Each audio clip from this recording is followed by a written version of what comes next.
Hello everyone, आज की इस वीडियो में हम हमारी जो क्लास 12th की हिस्ट्री की बुक है उसका टॉपिक देखेंगे, एविडेंस ऑफ एन इन्वेजन। ये फर्स्ट चैप्टर जो हमारा है, first chapter brick beads and bones, उसका टॉपिक है एविडेंस ऑफ एन इन्वेजन। ये एक सोर्स में दे रखा था, ऐसा कोई बड़ा टॉपिक नहीं है। और अभी ये इसमें थोड़ा सा नया पार्ट इस साल ऐड हुआ है, वो दोनों पार्ट देखेंगे इस वीडियो में, ठीक है। सबसे पहले जो हेडिंग है एविडेंस ऑफ एन इन्वेजन, एक बार इसे समझ लेते हैं। तो इन्वेजन का मतलब होता है भाई किसी भी जगह को इन्वेड कर देना, कि मतलब कोई जगह है, लोग शांति से रह रहे हैं और तुम आओ बाहर से और इस जगह को इन्वेड करके इधर के लोगों को मार दो या फिर इस सिविलाइजेशन को ख़त्म कर दो। इस चीज़ को कहते हैं इन्वेजन, ठीक है। और एविडेंस यानी कि उसका एविडेंस होना, हमारे पास कोई प्रूफ होना। तो अब इसमें हम देखेंगे कैसे एक इंडस वैली सिविलाइजेशन थी, उसमें लोग रहते थे और ऐसा माना जाता है कि कोई बाहर से आया और उसने इसे इन्वेड करके पूरी सिविलाइजेशन को ख़त्म कर दिया। जैसे कि हमने देखा था, टाइमिंग थी जो इंडस वैली सिविलाइजेशन थी उसकी टाइमिंग थी 3300 से लेके 1900 BCE। 1300 मेन जो टाइमिंग थी वो 2600 से लेके 1900 BCE थी। तो ये जो मेन टाइमिंग थी, इसके बाद 1900 के बाद सिविलाइजेशन ख़त्म होने लग गई थी। तो कुछ हिस्टोरियंस का मानना है कि ये सिविलाइजेशन 1900 में ख़त्म इसलिए हुई क्योंकि कुछ लोगों ने इन्वेड कर दिया था। तो उस इन्वेड का एविडेंस है कि नहीं, ये सब चीज़ें जानेंगे इस वीडियो में, ठीक है। इस टॉपिक में सबसे पहले डेड मैन लेन के बारे में बताया गया है। डेड मैन लेन, तो लेन यानी कि गली, और ये एक नैरो, बुक में इसे नैरो अले करके दे रखा है, एले। तो एले का मतलब कुछ नहीं होता, एले का मतलब एक पतली सी गली होता है। तो नैरो यानी कि पतली, एले यानी कि गली। तो डेड मैन लेन एक पतली सी गली थी हड़प्पन सिविलाइजेशन के बीच में, इंडस वैली सिविलाइजेशन के बीच में। इसकी लेंथ दे रखी है, इसकी लेंथ थी लगभग 3 से लेकर 6 फीट के बीच में। और इसमें ऐसा क्या पाया गया था जो कि हम इसकी बात कर रहे हैं। तो इसमें एक स्कल था, स्कल यानी कि किसी भी इंसान की खोपड़ी, उसका कुछ हिस्सा मिला था, कुछ हिस्सा यानी कि टूटा हुआ स्कल मिला था। फिर उसके बाद बोन्स मिली थी थोरैक्स की, बोन्स ऑफ थोरैक्स। थोरैक्स अगर आपको ना पता हो तो बॉडी का जो अपर हिस्सा होता है, अपर पार्ट, अपर बॉडी, उसको बोलते हैं थोरैक्स। तो जो अपर बॉडी थी उसकी बोन्स मिली थी, फेफड़े वगैरह की बोन्स। उसके बाद रिब्स वगैरह, उसके बाद मिले थे अपर आर्म जो तुम्हारे कंधे वगैरह हो गए, हाथ वगैरह हो गए, तो ये भी मिले थे। तो इन सब की बोन्स यहाँ पे मिली थी इस एरिया में, और बहुत ही टूटी हुई कंडीशन में मिली थी। फिर उसके साथ साथ हमें एक टाइनी स्कल के फ्रेगमेंट्स भी मिले हैं। टाइनी स्कल के एक बहुत छोटा सा स्कल है और उसके टुकड़े मिले हैं, फ्रेगमेंट्स, जैसे किसी ने उसको तोड़ा हो, किसी ने उसको मारा हो, ठीक है। और फिर इसके अलावा यहाँ पे 16 स्केलेटन्स और मिले हैं, 16 स्केलेटन। ये वाले जो स्केलेटन्स है ना, मतलब ये वाले जो पार्ट है, स्कल का पार्ट हो गया, बोन्स मिल गई थोरैक्स की, टाइनी स्कल के फ्रेगमेंट्स मिल गए। तो ये तो भाई बिल्कुल लड़ाई को दर्शाते हैं, लड़ाई को दर्शाते हैं 100%। क्योंकि भाई कोई भी स्कल है वो बहुत बुरी तरीके से तोड़ रखा है, वो लड़ाई में टूटेगा, ऐसा तो कोई नहीं है, नहीं कि मरते वक्त किसी का सर तोड़ के गाड़ते होंगे। तो ये तो लड़ाई को रिप्रेजेंट करते हैं बिल्कुल। और जो दूसरा था 16 स्केलेटन्स मिले हैं जो, तो ये 16 स्केलेटन्स लड़ाई को रिप्रेजेंट नहीं करते, क्योंकि ये बिल्कुल ही पीसफुल कंडीशन में मिले हैं, पीसफुल कंडीशन में, पीसफुल, क्योंकि इनको बहुत सारे आभूषण वगैरह भी पहना रखे थे, गहने वगैरह। तो इससे ये नहीं पता चलता कि भाई ये कोई वॉर वगैरह में मरे होंगे ये 16 लोग। लेकिन फिर भी ये जो लेन थी, डेड मैन लेन, इसमें बहुत सारे स्केलेटन्स मिले हैं, इसीलिए इसका नाम रखा गया डेड मैन लेन, कि यहाँ पे मरे हुए लोगों की लेन है ये, ठीक है। तो अब इस डेड मैन लेन का हमारा जो टॉपिक है इन्वेजन, एविडेंस फॉर इन्वेजन, इससे क्या कनेक्शन है। तो इससे कनेक्शन बिठाने की कोशिश की थी R.E.M. व्हीलर ने। R.E.M. व्हीलर अगर आपको ना पता हो तो ये Indian archaeological survey of India जो था उसके डायरेक्टर जनरल थे, ठीक है, पुराने ज़माने में। तो R.E.M. व्हीलर ने क्या करा, ये जो डेड मैन लेन पे जो स्केलेटन्स वगैरह मिले हैं, इस चीज़ को कोरिलेट करने की कोशिश की। कोरिलेट यानी कि हम ऐसे करते कि भाई कोई ये चीज़ हुई होगी पहले और फिर इसके साथ में दूसरी चीज़ हुई, तो हम सोचते हैं कि ए की वजह से, जो पहला ए है इसकी वजह से कोई बी चीज़ हुई है। जैसे कि मान लो आपने कोई ज़मीन है, इधर कोई ज़मीन है, इसमें आपने बहुत सारा पानी दे दिया, इसमें बहुत सारा पानी दे दिया, और इसकी वजह से कोई पेड़ उग गया, मान लो पेड़ उग गया। तो अब कल को तो आप इधर कोरिलेशन क्या कर सकते हो, इधर आप कोरिलेशन कर सकते हो कि मैंने पानी दिया और उसके बाद पेड़ उगा है। तो ये होता है कोरिलेशन, किसी भी दो चीज़ों को रिलेट करना आपस में, कि पानी देने की वजह से पेड़ उगा है। लेकिन इनका कोई भी 100% प्रूफ नहीं होता, क्या पता भाई आपके पानी देने की वजह से ना उगा हो, क्या पता कोई और कारण हो, क्योंकि आपने कोई साइंटिफिक स्टडी तो करा ही नहीं है इस चीज़ की। आपने बस अंदाज़ा लगाया कि पहले मैंने पानी दिया था, उसके बाद में पेड़ उग गया, क्या पता कोई और कारण रहा हो इसके पीछे, ठीक है। तो ये जो कोरिलेशन होता है, इसका 100% प्रूफ नहीं होता, ये ऐसे ही कर दिया जाता है कि भाई कोई एक चीज़ हुई है और उसके बाद दूसरी चीज़ हुई है, तो हमने इन दोनों के बीच में कनेक्शन बिठा दिया कि एक दूसरे की वजह से हुई होंगी, लेकिन इनका कोई 100% प्रूफ नहीं है। तो ऐसे ही आर.ई.एम. व्हीलर ने भी कोरिलेट करने की कोशिश की किस चीज़ को, डेड मैन लेन में जो एविडेंस मिले थे स्केलेटन वगैरह, उन सब चीज़ों को, स्केलेटन वगैरह उन सब चीज़ों को कोरिलेट करने की कोशिश की किसके साथ, ऋग्वेदा के साथ, ऋग्वेदा के साथ। तो ऋग्वेद जो था ये इंडियन सब कॉन्टिनेंट की सबसे पुरानी बुक है। तो ऋग्वेद में लिखा हुआ है, ऋग्वेद में 2 चीज़ों के बारे में मेंशन है। एक है पुर के बारे में, पुर मतलब एक फोर्ट, किला वगैरह, रैम्पार्ट, रैम्पार्ट का मतलब ही फोर्ट ही होता है, ठीक है। तो पुर का मतलब होता है रैम्पार्ट या फिर फोर्ट। और एक और मेंशन दिया गया है पुरामदारा के बारे में, पुरामदारा। पुरामदारा का मतलब होता है destroyer of forts, destroyer of forts.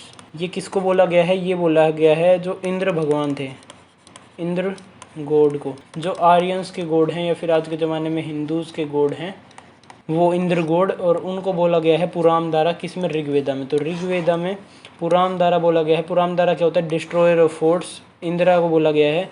और पुर जो होता है उसका मतलब होता है फोर्ट, पुराम या फिर रैम्पार्ट। तो उन्होंने इससे अंदाज़ा लगाया गया है कि भाई जो इंडस वैली सिविलाइजेशन में, इंडस वैली सिविलाइजेशन में जो हड़प्पा की जो साइट्स थी, उन साइट्स में फोर्टिफिकेशन भी होती थी।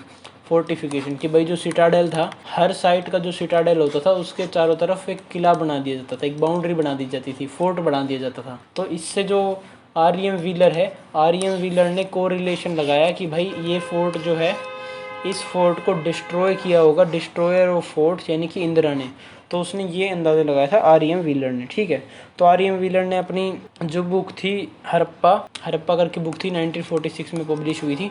उस बुक के एंड में लिखा है कि Indra stand accused of massacring the Indus valley civilisation people. R E M. Wheeler के अकॉर्डिंग भाई ये इंडस वैली सिविलाइजेशन थी, इसमें बहुत सारे पीपल रहते थे और इसके चारों तरफ फोर्ट था। और क्योंकि ऋग्वेदा में फोर्ट के डिस्ट्रॉयर को इंदिरा बोला गया है, तो भाई इंडस वैली सिविलाइजेशन को भी डिस्ट्रॉय इंदिरा ने किया होगा, ठीक है। क्योंकि उसका मानना था कि भाई इतने सारे कारण हैं कि भाई क्लाइमेट चेंज हुआ होगा, या फिर कोई और फ्लड वगैरह आई होगी, या फिर कोई रिवर डाइवर्ट हो गई होगी। ये इतने सारे कारण एक सिविलाइजेशन के एकदम से एंड को बना नहीं सकते हैं। तो इस वजह से वो सोचा कि भाई एकदम से एंड तो जब भी हो सकता है जब मैसेकर हुआ हो। और मैसेकर का एविडेंस उसने सोचा कि डेड मैन लेन में जो स्केलेटन्स मिले हैं, स्केलेटन्स, वो एक मैसेकर के एविडेंस है। तो उसने इन सब चीज़ों को कोरिलेट करके ये सामने लाया कि इंद्र ने जो इंडस वैली सिविलाइजेशन है उसका मैसेकर किया था और उसको ख़त्म किया था, ठीक है। लेकिन अब जो आर.ई.एम. व्हीलर की ये बात थी, आर.ई.एम. व्हीलर, इसकी ये जो बात थी कि जो इंडस वैली सिविलाइजेशन है उसको मैसेकर करा है आर्यन गॉड इंदिरा ने, इस बात को गलत प्रूव करते हैं, डिसप्रूव करते हैं एक और बंदे, डिसप्रूव करते हैं।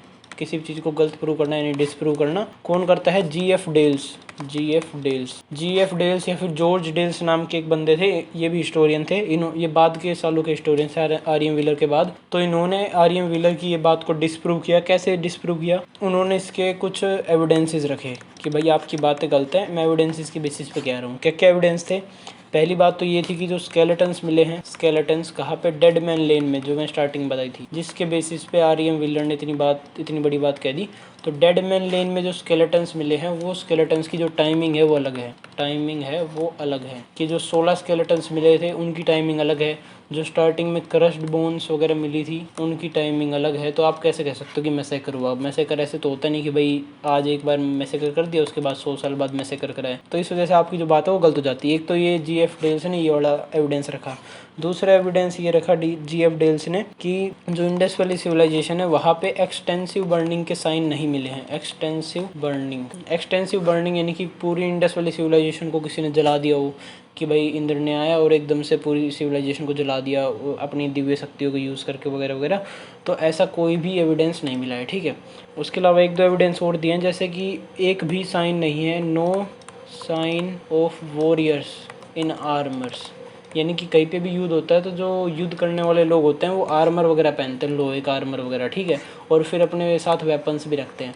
तो उनकी युद्ध में मौत हो जाती है तो उनकी आर्मर्स और वेपन्स के साथ ही मौत हो जाती है और वैसे ही दफन कर दिया जाता है, या फिर दफन भी नहीं किया जाता। अगर मैसेकर होता है तो वहीं पे पड़े रहते हैं और सालों बाद दब जाते हैं अपने आप। तो एक भी एविडेंस ऐसा नहीं मिला है कि जिसमें कोई वॉरियर मिला हो, आर्मर पहन रखे हो और उसके पास हथियार हो। तो इससे ये बात तो गलत प्रूव हो जाती है कि कोई भी इन्वेजन हुआ होगा यहाँ पे, फिर उसके बाद एक और एविडेंस उन्होंने दिया कि जो स्केलेटन्स मिले हैं, स्केलेटन्स डेड मैन लेन में, तो डेड मैन लेन में जो स्केलेटन्स मिले हैं उधर के जो स्केलेटन्स हैं, कुछ जो स्केलेटन्स हैं वो स्लोटर को दर्शाते हैं कि भाई एक दो जो स्केलेटन मिले हैं, हमें एक स्कल मिला था, स्कल का पार्ट मिला था, और एक फ्रैगमेंट मिले थे, बहुत सारे फ्रैगमेंट मिले थे एक छोटे से स्कल के।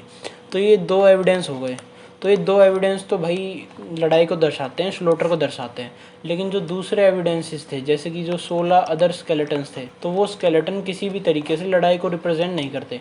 उनमें साफ साफ मतलब जो लोग थे उनको गहने पहना रखे हैं, अच्छे खासे सामान के साथ दफनाया गया है, तो इससे वो ज़्यादातर बुरियल को दर्शाते हैं। बुरियल यानी कि किसी को दफनाना, तो वो बुरियल को दर्शाते हैं, ना कि किसी वॉर को। ठीक है, एक एविडेंस ये दिया। उसके बाद ये एविडेंस दे रखा कि जो सिटाडेल का पार्ट है, सिटाडेल जो कि ओनली फोर्टिफिकेशन है उस एरिया में, ओनली फोर्टिफिकेशन मतलब जो इंडस वैली सिविलाइजेशन थी उसमें जो मोस्टली साइट्स थी वो 2 पार्ट में बटी हुई थी, एक सिटाडेल में जो कि अपर टाउन माना जाता था और एक लोअर टाउन में। तो जो सिटाडेल था वो फोर्टिफाइड होता था, यानी कि चारों तरफ से उसकी बाउंड्री बना रखी होती थी। ठीक है, तो सिटाडेल ओनली फोर्टिफिकेशन होती थी इंडस वैली सिविलाइजेशन में, और क्योंकि इंदिरा को फोर्ट्स का डिस्ट्रॉयर माना गया तो उस हिसाब से जो सिटाडेल है उसको डिस्ट्रॉय करना आता हुआ इंदिरा, तो सिटाडेल में कोई ना कोई तो डिफेंस की वो होगी, डिफेंस की कोई भी मतलब एविडेंस होगा डिफेंस का, कि मतलब ऐसा तो है नहीं कि इंदिरा आया और उसने देखा कि इंडस वैली सिविलाइजेशन के लोग हैं और एक बारी में मार दिया। कोई ना कोई तो प्लानिंग की होगी, फिर युद्ध चला होगा कई दिनों तक, तो इंदिरा ने युद्ध चलाया होगा, तो इंडस वैली सिविलाइजेशन के लोगों ने डिफेंस की कोशिश की होगी। जो सिटाडेल है उसमें जो फोर्ट वगैरह हैं उनमें भाई बहुत सारी ऐसी जगह मिली होंगी, अगर उधर बहुत सारी ऐसी जगह मिलनी होंगी जहाँ पे ये पता चले कि उन्होंने डिफेंस करने की कोशिश की थी, कि फोर्ट वगैरह पे जो सोल्जर्स के लिए बहुत सारी प्लेसेस बनाई हों जहाँ से वो चुपके से मार सकते हैं। ऐसी बहुत सारी चीज़ें मिलनी चाहिए, लेकिन एक भी चीज़ नहीं मिली है, जिसका मतलब भाई उन्होंने डिफेंस नहीं करा। मतलब ये बात तो हो जाती कि कोई युद्ध भी नहीं हुआ होगा, कोई इन्वेजन भी नहीं हुआ होगा। अगर डिफेंस का ही प्रूफ नहीं है तो इन्वेजन का तो क्या ही प्रूफ मिलेगा। ठीक है, तो इन कारणों की वजह से जो GF डेल्स थे उन्होंने REM व्हीलर की वो बात कि भाई जो इंडस वैली सिविलाइजेशन है उस पर इंदिरा ने इन्वेड करा था, ये बात गलत प्रूव हो जाती है। ठीक है, फिर ये दर्शाता है कि जो हिस्ट्री है वो कभी भी कंक्रीट नहीं बनती, कि मतलब आज तुम्हारे पास कोई प्रूफ है कि ये चीज़ 100 साल पुरानी है, कल को क्या पता तुम्हारे पास कोई और प्रूफ आ जाए कि भाई ये चीज़ 1000 साल पहले भी एग्जिस्ट करती थी। तो हिस्ट्री कभी भी कंक्रीट नहीं होती। GF डेल्स ने REM व्हीलर के कुछ 10-20 साल बाद उसकी बात को गलत प्रूफ कर दिया, और क्या पता GF डेल्स की बात को कोई 10-20 साल बाद प्रूफ कर दे, मतलब गलत प्रूफ कर दे। तो हिस्ट्री ऐसे चलती रहती है, और इसी बेसिस पे स्टार्टिंग में हिस्ट्री जो थी इंडियन हिस्ट्री, इसमें एक कंसेप्ट आया था आर्यन इमिग्रेशन थ्योरी। तो उस थ्योरी को भी कैसे गलत प्रूव करा हिस्टोरियंस ने, वो भी इसी टॉपिक में देखेंगे अभी। ठीक है, तो सबसे पहले बताया गया है कि राखीगढ़ी जो जगह है, राखीगढ़ी जगह आज के टाइम पे हिसार हरियाणा में है, और ये इंडस वैली सिविलाइजेशन की बिगेस्ट साइट है, यानी कि आज तक इंडस वैली सिविलाइजेशन की इससे बड़ी साइट नहीं पाई गई है। इसका एरिया 550 हेक्टेयर के अराउंड है, 550 हेक्टेयर। ठीक है, तो इस राखीगढ़ी की साइट में आर्कियो जेनेटिक स्टडी कराई जाती है, आर्कियोजेनेटिक रिसर्च कंडक्ट कराई जाती है। किसके द्वारा कराई जाती है? वो कराई जाती है 3 कॉलेजेस थे जिन्होंने मिलकर कराई। एक था डेक्कन कॉलेज डीम्ड यूनिवर्सिटी, ये हमारी पुणे में है। इसके साथ साथ 2 और कॉलेज थे, एक तो हार्वर्ड मेडिकल कॉलेज, जिसे तो सब जानते होंगे, हार्वर्ड मेडिकल कॉलेज USA में है। उसके बाद एक और कॉलेज था जिसका नाम था centre for cellular and molecular biology, ये हैदराबाद में है। तो ये 3 कॉलेजेस थे, इन तीनों कॉलेजेस ने मिलके आर्कियोजेनेटिकल रिसर्च कराई राखीगढ़ी में। तो आर्कियोजेनेटिकल क्या होता है ये जान लेते हैं पहले। आर्कियोजेनेटिकल का मतलब होता है किसी भी पॉपुलेशन के, किसी भी एंशिएंट पॉपुलेशन यानी कि पुरानी पॉपुलेशन, जो हड़प्पा में 5000 साल पुराने लोग थे, उनकी पॉपुलेशन का DNA स्टडी करना, कि वो उनकी जो बोन्स वगैरह मिले हैं, स्केलेटन्स वगैरह मिले हैं, उनसे उनका DNA स्टडी करना, और फिर उनके बारे में बहुत सारी चीज़ों का अंदाज़ा लगाना। ठीक है, सबसे पहले राखी गढ़ी में जो स्केलेटन्स के रिमेन्स मिले थे, स्केलेटन्स वगैरह मिले थे, उन स्केलेटन से डीएनए को एक्सट्रैक्ट किया गया और फिर उससे बहुत सारे अंदाजे लगाए गए। सबसे पहले एनालिसिस किया गया डाटा का कि भाई ये जो उन्होंने डाटा कनेक्ट करा है डीएनए की फॉर्म में, इससे वो क्या एनालाइज कर पा रहे हैं। तो उन्होंने एनालाइज किया डाटा को और उन्होंने पता करा कि जो हड़प्पन्स हैं उनका जो डीएनए है वो मैच करता है इंडियंस के डीएनए के साथ, जो आज के टाइम पे इंडियंस हैं, including north people, north Indians, south Indians, east Indians, West Indian. तो नॉर्थ साउथ ईस्ट वेस्ट जितने भी इंडियंस, उन सब के डीएनए से मैच कर रहा था हड़प्पन्स का डीएनए। ठीक है, फिर एक और चीज़ पता करी कि जो हड़प्पन्स थे उनका जो डीएनए है मतलब हड़प्पन्स की जो टाइमिंग थी वो थी 5000 साल पुरानी, 5000 साल पुरानी, या फिर तुम कह सकते हो 3000 BC के आसपास, 3000 BC के आसपास। तो 3000 BC के आसपास हड़प्पन्स थे, वो रहते थे। लेकिन इनसे पहले भी इंसान रहते थे। जो इंसान की प्रजाति है वो 20000 BC के आसपास आई थी, होमो सेपियंस। उससे पहले और भी एप्स वगैरह थे, होमो इरेक्टस, होमो हैबिलिस वगैरह। लेकिन जो होमो सेपियंस थे वो 20000 BC के आसपास आए थे। मेरे को एक्यूरेट तो नहीं पता, पर इसके आसपास आए होंगे। तो उनके भी हमारे पास डीएनए सैंपल्स मौजूद हैं, क्योंकि उनके जो स्केलेटन्स वगैरह हैं वो हमारे पास हैं। ठीक है, तो हमने मैच करा उनके स्केलेटन से और हमें पता चला कि जो हड़प्पन्स का डीएनए है वो ऐसा नहीं कि भाई 3000 BC में ही आया था या फिर उस टाइम वो कहीं बाहर से आए हों। हड़प्पन्स का डीएनए 10,000 BC का है। 10,000 BC के आसपास जो लोग रहते थे इंडिया में, आदिवासी वगैरह, तो उन लोगों से बिल्कुल एक्यूरेटली मैच करता है हड़प्पन्स का डीएनए। तो ये कहना कि हड़प्पन्स कोई बाहर से आर्यंस वगैरह आए थे, यूरोप वगैरह से लोग आए थे और फिर वो हड़प्पा में आके बस गए, ये बिल्कुल गलत बात है। क्योंकि हड़प्पन्स जो थे इंडिया में 10,000 BC के आसपास रहने वाले लोगों के साथ भी उनका डीएनए मैच करता था। ठीक है, फिर उसके बाद बताया गया जो हड़प्पन्स हैं, इंडस वैली सिविलाइजेशन के लोग हैं, इनका जो डीएनए है वो आज तक कंटिन्यू है। मतलब ये तो पता ही चल गया कंटिन्यू हो रहा है, क्योंकि भाई अगर कंटिन्यू नहीं होता तो इंडस वैली सिविलाइजेशन के लोगों का डीएनए और इंडियंस का डीएनए मैच नहीं करता। लेकिन अब कर रहा है, मतलब वो कंटिन्यू चल रहा है लगभग 5000 साल से। तो 5000 साल की कंटिन्यूटी है, ये तो हमने पता चल गई। और मोस्टली जो साउथ एशियन लोग हैं, जितने भी साउथ एशियन है, पाकिस्तान, बांग्लादेश और इंडिया, नेपाल वगैरह, तो साउथ एशिया के जितने भी लोग हैं मोस्टली वो हड़प्पन सिविलाइजेशन के लोगों के ही डिसेंडेंट्स हैं, हड़प्पा के डिसेंडेंट्स हैं। ये बात भी पता चल गई डीएनए मैच होने से। ठीक है, अभी जो डीएनए कंटिन्यू हो रहा है, ये जेनेटिक हिस्ट्री भी कंटिन्यू हो रही है। जेनेटिक हिस्ट्री में भी कोई भी ब्रेक नहीं आया है। और जो कल्चरल हिस्ट्री है उसमें भी कोई ब्रेक नहीं आया है कि जो इंडस वैली सिविलाइजेशन थी उसका जो कल्चर था, जो ऑब्जेक्ट्स थे, बीड्स, ब्रिक्स, सील्स, ये सब आज के टाइम पीरियड में भी इंडिया में बनाई जाती हैं।